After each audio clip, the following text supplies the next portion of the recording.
அப்பாவை பற்றி நான் உயிரோடு இருக்கும்போது சின்ன வயசில் தெரிஞ்சுக்கல. இறந்ததுக்கப்புறம் போகிற இடத்துலலாம் அவங்க அப்பா இப்படி நல்லது பண்ணார், அப்படி நல்லது பண்ணார், இது நல்லது பண்ணார், அது நல்லது பண்ணார்னு சொல்ல சொல்ல ஒரு மனுஷன் இவ்வளோ பண்ணியிருக்காரு, இத்தனை பேர் பண்ணுறாங்க. அவர் பையனை வந்துட்டு நம்ம என்ன பண்ணுறோம்? எல்லாருக்குமே அவங்க பேரண்ட்ஸ் ஹீரோ, அப்பா ஹீரோ.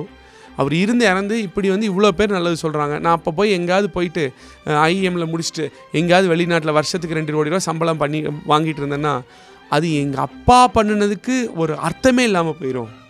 அப்போ இன்னார் பையன் என்னப்பா பண்ணுறாரு, அவர் இவ்வளோ மக்கள் சேவை பண்ணார்ப்பா, அவர் என்னப்பா போய் வெளிநாட்டில் சம்பளம் வாங்கிட்டு அவர் காசு சம்பாரிச்சிட்டு இருக்காருன்னு சொன்னால் அது ஒரு அர்த்தமே, அவர் வாழ்ந்த வாழ்க்கைக்கு ஒரு அர்த்தமே இல்லாமல் போயிடும்.